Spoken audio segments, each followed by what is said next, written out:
చెప్పండి అన్న, పవన్ కళ్యాణ్ మీద మీ అభిప్రాయం ఏంటి రాజకీయంగా? రాజకీయ పరంగా అయితే ఆయన సింగిల్గా వస్తాడా లేదా అనే డౌట్. వస్తే బాగుండు అనుకుంటున్నాం. ప్రస్తుతానికి అయితే కూటమిలో ఉన్నాడు కాబట్టి. డిప్యూటీ సీఎం అయిన తర్వాత మీకు కనిపించిన మార్పు లేదంట? మార్పు అంటే నాకేంది కనపడలేదు. అంటే ఆయనలోనా లేకపోతే మామూలు మన రాష్ట్రంలోనా? ఆంధ్రప్రదేశ్లో ప్రస్తుతానికి అయితే ఇంపాక్ట్ అంతగా ఏం లేదండి. సో ప్రస్తుతానికి అంతా ఏం చేసినా కానీ చంద్రబాబు నాయుడుకి వెళ్ళిపోద్ది.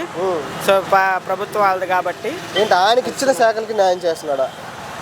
ఆయన శాఖల్లో అయితే మన గ్రామం కాబట్టి ప్రస్తుతానికి అయితే శాఖ, పంచాయతీరాజ్ శాఖ, పంచాయతీరాజ్ శాఖ అయితే ప్రస్తుతానికి బాగానే పనిచేస్తుంది అండి.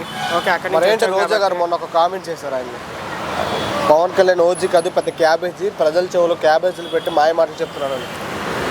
ఏమండి, అన్నీ ఆయన చూసుకోలేడు. వాళ్ళ కింద ఉన్న ప్రభుత్వాన్ని చూసుకోవాలి. మీ గ్రామ పంచాయతీలో ఏమన్నా ప్రాబ్లం ఉంటే అక్కడ ఉన్న కౌన్సిలర్ కానీ అక్కడ ఉన్న వాళ్ళని అడగాలి, కానీ డైరెక్ట్గా ముఖ్యమంత్రిని కాదు అడగాల్సింది. ప్రస్తుతం అక్కడి నుంచి రావాలి మీరు అని చెబుతున్నారు. ఏంటి మరి నెక్స్ట్ అంటే తెలంగాణలో కూడా పోటీ చేస్తా అంటున్నారు, చేస్తే గెలిచే అవకాశం ఉందంటారా? మొన్న ప్రెస్ మీట్లు పెట్టారు జూన్ 2 రోజు తెలంగాణలో. ఓకే, పోయినసారి బీజేపీ కొంచెం తక్కువ ఓట్లు వచ్చినాయి కానీ స్ట్రాంగ్గా నిలబడింది. సో మళ్ళీ అందరూ కలిసి పవన్ కళ్యాణ్ కూడా కలిసి ఉంటే మ్యాక్సిమం ఈసారి సింగిల్గా వెళ్తారా కూటమితో వెళ్తారా అనుకుంటున్నారా? బీజేపీ ఉంది కాబట్టి మళ్ళీ కూటమితోనే వెళ్తారని ఫిక్స్. మరి రోజా గారు ఏమన్నారంటే ఎక్కడ ఏం పీకలేదు అక్కడికి వెళ్ళి ఏం పీకుతారు అనేసి అంటారు రోజా. మీకు అసలు సీట్లు కూడా రాలేదు కదా, ఇప్పుడు చూశారు మళ్ళీ అక్కడి నుంచి ఏమాట్లాడేది ఏమన్నా చెప్పండి వచ్చినప్పుడు అంతే. ఇంకా ఏంటన్నా ఆయన పర్సనల్గా కానీ వ్యక్తిగతంగా కానీ తిట్టే వారి మీద మీ అభిప్రాయం ఏంటి? పవన్ కళ్యాణ్ గారు వాగేవాళ్ళు వాగుతూనే ఉంటారు, మన పని చేసుకుంటూ పోతాం, చెప్పేదేం లేదు.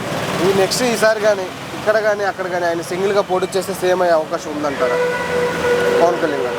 మ్యాక్సిమం అంటే ఎమ్మెల్యేలను బట్టి అక్కడ ఎవరున్నారో మనకి తెలియదు కాబట్టి, అంటే డైరెక్ట్గా ఆయన గెలిచేటట్టు అయితే అందరూ ఆయన కోట్లు వేస్తారు. అలా కాదు కదా, ఎమ్మెల్యేలు రాజకీయంగా ఓకే మెరుగుపడ్డారండి. సో వస్తున్నాయిగా ఓట్లు, అంటే గెలిచారు ఆల్రెడీ సీట్లన్నీ, మళ్ళీ చెప్పుకునే పని లేదు, నిరూపించుకున్నారు.